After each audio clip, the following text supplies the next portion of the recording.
বিসমিল্লাহির রহমানির রহিম। আসসালামু আলাইকুম। এটা হলো সুস্বাদু কাচকি মাছের চচ্চড়ি আর চাপলা মাছ দুইটা মিলে এই গুঁড়া মাছ বলে সেটা চচ্চড়ি। তার এই গুঁড়া মাছের চচ্চড়িটা আমি কীভাবে রান্না করলাম, কী কী মশলা দিয়ে সম্পূর্ণ আপনাদের সাথে শেয়ার করব। আমার ভিডিওটা না টেনে চলুন দেখি।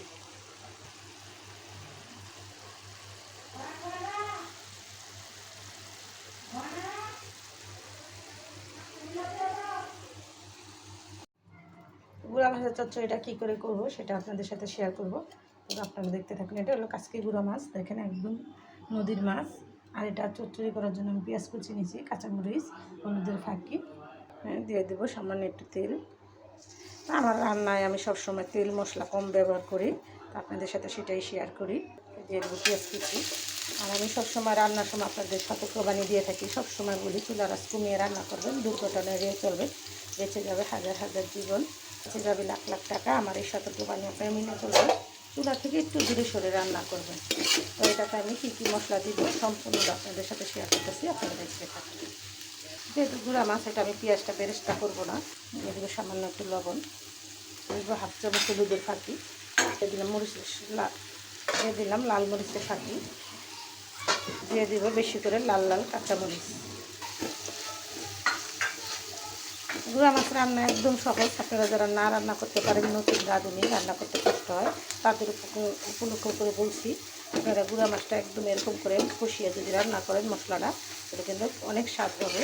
আর অনেকে মাখিয়ে ঝুঁকিয়ে পছন্দ করে, আমিও মাখিয়ে খাই, কিন্তু আজকে মনে হলো যে একটু মাছটা নদীর মাছ একটু কষিয়ে রান্না করি, সেটাই করতেছি। দেখেন একদম তেল কম, একটু পানি দিয়ে মশলাটা আমি ভালো করে কষিয়ে নিই। আমার মশলাটা কষানো হয়ে গেছে, এখন মাছগুলো দিয়ে দিব।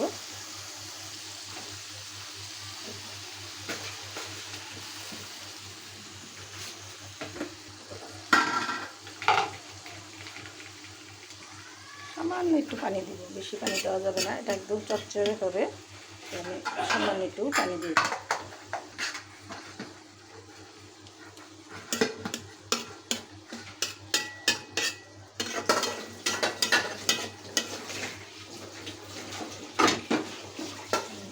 দিয়ে দিই সামান্য।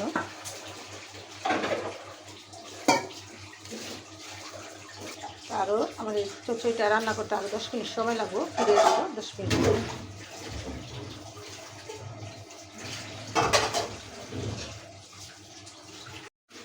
তো হয়ে গেল আমার গুঁড়া মাছের চচ্চড়ি। এটা রান্না করতে কী কী মশলা উপকরণ দিলাম, কীভাবে রান্না করলাম সম্পূর্ণটা আপনাদের সাথে শেয়ার করলাম। আমার ভিডিওটা না টেনে দেখবেন, আর এরকম সুস্বাদু গুঁড়া মাছের চচ্চড়ি রান্না করে খাবেন। নতুন নতুন ভিডিও পেতে সাথেই থাকবেন।